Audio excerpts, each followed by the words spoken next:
Donc là, je suis avec 2 squatteurs.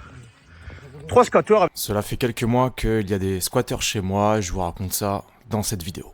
Bon, désolé pour l'écharpe, etc. On va regarder le match du PSG. En gros, il y a un an, j'ai mis une annonce sur Airbnb d'une caravane. Je mettais à 7 € la nuit. Donc vraiment pas très cher. Bon, voilà, c'est une caravane. Je me suis dit pourquoi pas. Il n'y avait personne dedans. Et donc, j'ai ce couple qui décide de louer cette caravane une semaine. Et donc, je t'avais prévenu. Ouais. Bah attends, je vais en venir après. Je me dis pas de soucis, ils louent une semaine et tout, très gentil. En fait, dès qu'ils sont arrivés, ils ont commencé à faire le ménage, j'ai pas compris pourquoi. Ils ont commencé à faire un potager. Je me suis dit, c'est bizarre.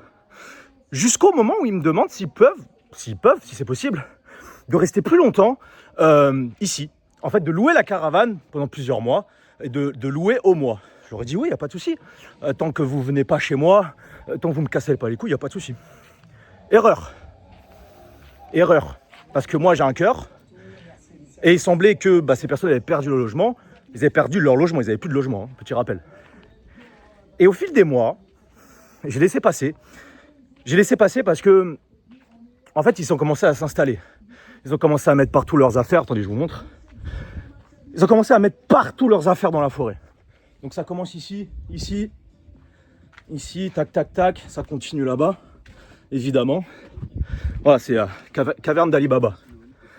Donc je me dis, tiens, c'est bizarre, mais vas-y, on va rien dire. Je prépare un voyage. À ce moment-là, je préparais un voyage pour Bali. Je n'avais pas la tête à ça.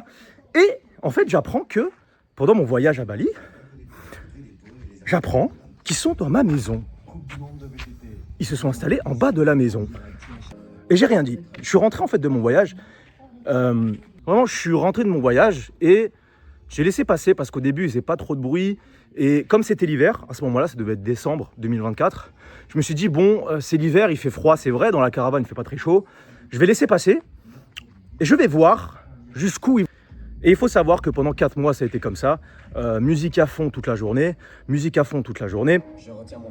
télé à fond toute la journée, embrouille aussi, dispute de couple toute la journée.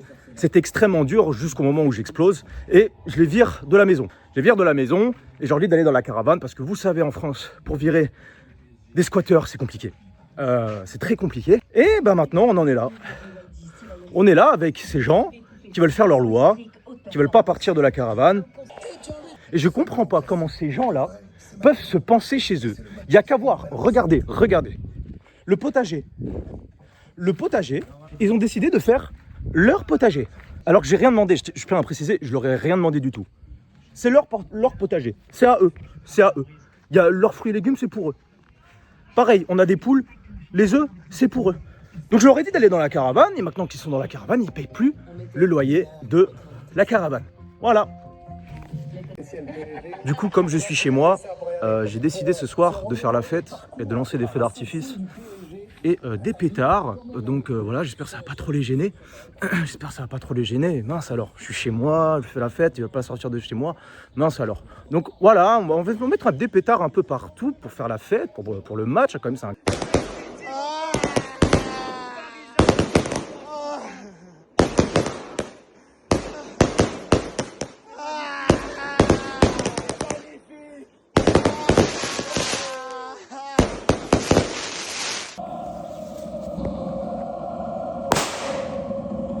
Nous sommes en guerre.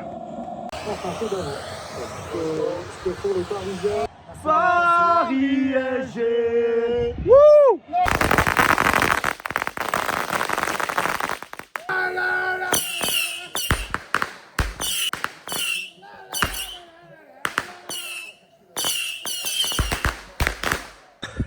Donc là, je suis avec 2 squatteurs. 3 squatteurs avec la dame que je ne vais pas filmer ici. 2 squatteurs qui sont depuis chez moi, depuis des mois, que j'ai aidé à la base et qui décident de faire leur loi ici.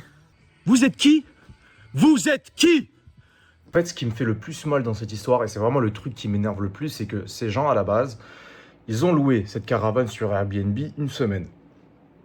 Et au bout d'une semaine, ils m'ont demandé si ils pouvaient louer la caravane au mois, voilà, pour rester quelques mois, parce qu'ils étaient en galère de logement, ils n'avaient plus de logement. Ok les gars, ils s'étaient fait virer de leur logement pour, il me semble, non, tu sais quoi, c'est il me semble, je vais pas dire, mais il me semble pour du bruit. Voilà, je suis pas sûr de mon info.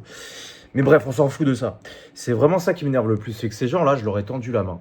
N'importe qui aurait pu dire non, désolé, la caravane, j'en ai besoin pour des amis, pour machin, etc. Et moi, je leur ai tendu la main, j'ai dit, y a pas de souci, voilà, vous me payez un petit loyer au mois. C'est vraiment pas un grand loyer, frérot, c'est une caravane, vous avez accès à Internet, vous avez accès à salle de bain avec lave-linge, sèche-linge et salle de bain, tu vois, pour prendre la douche. Vous avez accès aux cuisines, vous avez accès à plein de trucs, vous êtes bien, vous êtes dans la forêt et tout, vous êtes dans un bon spot et tout. C'était vraiment bien ce que je leur propose. Et finalement, 1 an plus tard, ils me coupent le bras. Je leur ai tendu la main et ils me coupent le bras. Et c'est ça qui m'énerve le plus, c'est comment est-ce que tu peux être autant ingrat de cette manière-là avec quelqu'un qui t'a tendu la main. La personne t'a tendu la main, tu lui as manqué de respect 1 fois, 2 fois, 3 fois, 4 fois. Tu as été prévenu 1 fois. Je les ai prévenus, mais je ne sais pas combien de fois avant de m'énerver. C'est ça aussi le truc, c'est que avant de m'énerver et de m'énerver, hein, je ne vais pas me tirer une balle dans le pied. Ben, je les ai prévenus, ces gens-là. Je les ai prévenus, j'ai essayé de leur faire comprendre, parce que peut-être qu'il y a des gens qui ont du mal, ou peut-être ils n'ont pas été élevés dans certaines manières, mais ces gens-là, je les ai prévenus. Je les ai prévenus plusieurs fois d'arrêter de faire ci, d'arrêter de faire ça. Et plusieurs fois, et à chaque fois qu'il y a des embrouilles, ils me disent « Mais non, on partira pas, on ne partira pas ». Et c'est ça qui m'énerve le plus. C'est tellement ingrat, mais s'il vous plaît les gars, quand vous voulez aider quelqu'un, pensez derrière à comment il peut vous la mettre à l'envers. C'est bien d'aider les gens, de tendre sa main, mais faites attention quand même. Voilà, vous laissez pas faire. C'est ça qui m'énerve le plus. Voilà, c'est ça qui m'énerve le plus. Et malheureusement, on n'est pas aux États-Unis. Je ne peux pas la jouer les westerns, évidemment, hein, puisque aux États-Unis, l'affaire, elle serait réglée en 10 minutes, les amis. Aux États-Unis, bon, voilà, on va pas faire un débat. Et voilà, je suis choqué de voir l'ingratitude de certaines personnes sur cette planète. Mais enfin, je veux dire, c'est hallucinant. C'est hallucinant. Et mon meilleur ami me l'avait dit. Mon meilleur pote m'a dit, fais attention, c'est quand même bizarre. Ils s'installent beaucoup chez toi. Hein. On dirait que ça y est, ils s'installent chez eux. Et je lui disais toujours, mais non, t'inquiète pas, machin, voilà, bon. Et ben j'aurais dû écouter. Écoutez vos amis, les gars. Quand vos amis, ils vous suggèrent quelque chose, écoutez-les. Des boules puantes. Donc, ce que j'ai fait, c'est qu'en fait, j'avais envie de mettre des boules puantes dans la caravane parce que j'avais envie, puisque c'est chez moi. Ça n'a pas trop marché. Donc, qu'est-ce que je fais maintenant? Je fais quoi? Je fais quoi? Aidez-moi. N'hésite pas à t'abonner à mon Instagram, je montre mon visage. Ciao.